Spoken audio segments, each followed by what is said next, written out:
বন্ধুরা, আজ আমি আপনাদের সঙ্গে শেয়ার করব সোয়াবিন দিয়ে পেঁপের একটা দারুণ রেসিপি, যেটা কিনা গরম ভাত, রুটি কিংবা পরোটার সাথে দারুণ লাগে খেতে।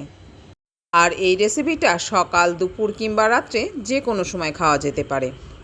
পেঁপে খেতে যারা একদমই পছন্দ করেন না, তারাও কিন্তু এই রেসিপিটা পেলে চেটে পুটে খেয়ে নেবেন। তো বন্ধুরা, আমি সোমা হ্যাপি ফ্যামিলির পক্ষ থেকে আপনাদের সকলকে স্বাগত। প্রতিদিনের মতো আজও চলে এসেছি আমি একটা নতুন রেসিপি নিয়ে। আজ আমি আপনাদের সঙ্গে শেয়ার করব সোয়াবিন দিয়ে পেঁপে আলুর একটা দারুণ রেসিপি। আর এই রেসিপিটা দেখতে হলে বন্ধুরা, ভিডিওটিতে একটা লাইক দিয়ে ভিডিওটা সম্পূর্ণ দেখার অনুরোধ রইল। আর এই দেখুন বন্ধুরা, এখানে আমি পেঁপে নিয়ে নিয়েছি। কালকের বৃষ্টিতে উঠোনের পেঁপে গাছটা আমার ভেঙে পড়ে গেছে। পেঁপে কিন্তু খুব বেশি বড় হয়েছিল না, এইরকম ছোট সাইজের পেঁপে হয়েছিল। এখান থেকে আমি 3খানা পেঁপে নিয়ে নিয়েছি। এই পেঁপেগুলোকে এখন ভালো করে ছাড়িয়ে আমি কেটে নেব।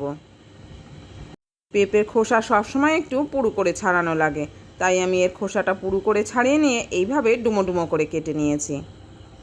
আর এগুলোকে কিন্তু আমি ভালো করে জল পাল্টে পাল্টে বেশ কয়েকবার ধুয়ে নিয়েছি।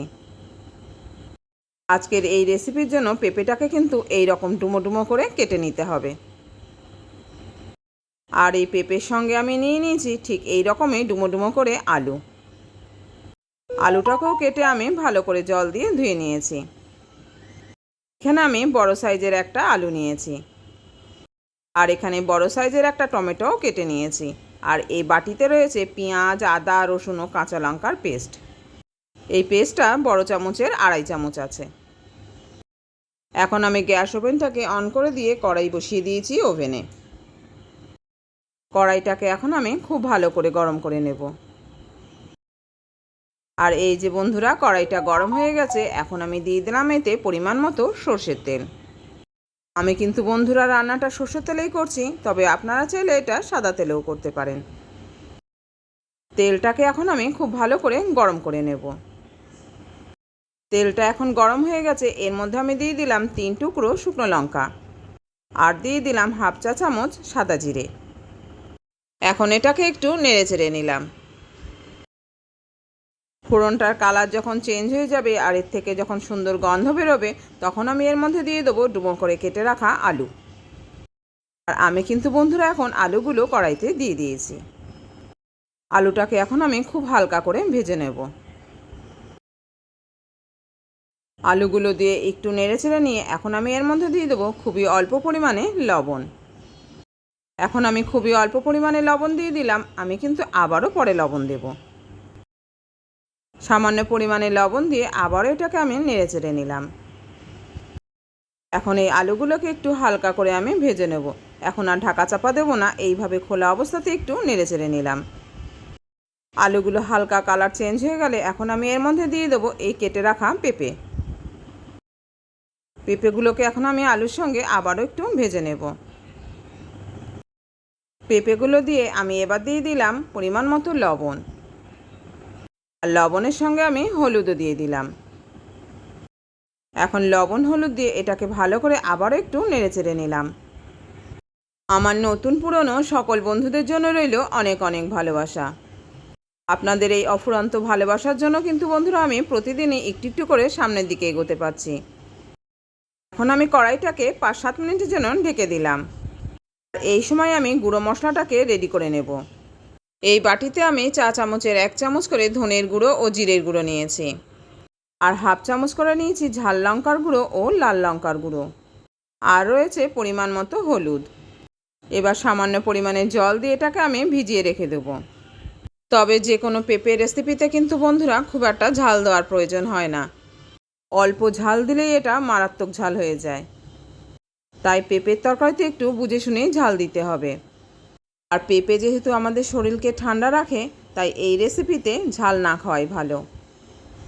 এখন এই 5-7 মিনিটের মধ্যে আমি বেশ কয়েকবার কড়াইয়ে ঢাকা খুলে এটাকে নেড়ে চেড়ে দিয়েছি। আমি আবারও ঢাকা খুলে এটাকে নেড়ে দিয়ে আবারও ঢেকে দিলাম। এখন আবারও ঢাকা খুলে নিয়েছি। এখন কিন্তু পেঁপে আর আলুটা খুব ভালোভাবে ভাজা হয়ে গেছে। এই যে দেখুন বন্ধুরা, দেখেই কিন্তু বোঝা যাচ্ছে এটা খুব ভালো করে ভাজা হয়ে গেছে। এখন আমি এর মধ্যে দিয়ে দিলাম ধুয়ে রাখা সয়াবিন। এখানে আমি বড় সাইজের যে সয়াবিনটা আছে সেটা এক বাটি নিয়ে আমি ভিজিয়ে রেখেছিলাম আধ ঘন্টা। তারপরে ওই সয়াবিনটাকে ভালো করে ধুয়ে নিয়ে আমি একটু ভাপিয়ে নিয়েছি। সয়াবিন যদি রান্না করার আগে একটু ভাপিয়ে নেওয়া যায় বা একটু ফুটিয়ে নেওয়া যায় সেটা কিন্তু খেতে দারুণ লাগে। ওই সয়াবিনগুলো তখন খুব সফট হয়ে যায়, তখন আর ছিবড়ে ছিবড়ে মনে হয় না। আর সয়াবিনগুলোকে ভালো করে ভাপিয়ে নেওয়ার পর আমি কিন্তু এগুলোকে ভালো করে আবারও কষলে কষলে ধুয়ে নিয়ে চিপড়ে নিয়েছি। সয়াবিনগুলো দেওয়ার পর আবারও আমি এটাকে ভালো করে নেড়েচেড়ে নিলাম। একটু সময় নেড়েচেড়ে নেওয়ার পর এখন আমি এর মধ্যে দিয়ে দেবো টমেটো কুচি। এই যে বন্ধুরা, টমেটো কুচি দিয়ে দিয়েছি। টমেটো দিয়ে এটাকে আবার একটু নেড়েচেড়ে নেবো যতক্ষণ না পর্যন্ত টমেটোটা নরম হয়ে যাচ্ছে। আর টমেটোগুলো যাতে নরম হয়ে যায় সেই জন্য আমি কড়াইটাকে ঢেকে দেবো আরও 2 মিনিটের জন্য। আমার যে সকল বন্ধুরা প্রতিদিনই আমার সঙ্গে রয়েছেন অথচ আমার এই চ্যানেলটিকে সাবস্ক্রাইব করেননি, তো প্লিজ বন্ধুরা আপনারা কিন্তু এই চ্যানেলটিকে সাবস্ক্রাইব করে আমার পাশে থেকে যেতে পারেন। আর আমিও কথা দিচ্ছি সময় ও নিয়ম মেনে আমিও কিন্তু পৌঁছে যাব আপনার পরিবারে। 2-3 মিনিট পর আমি কড়াইয়ের ঢাকাটা খুলে নিয়েছি। এখন কিন্তু টমেটোটা নরম হয়ে গেছে। এবার আমি এর মধ্যে দিয়ে দিলাম এই যে পেঁয়াজ আদা রসুন বেটে রেখেছিলাম সেটাকে।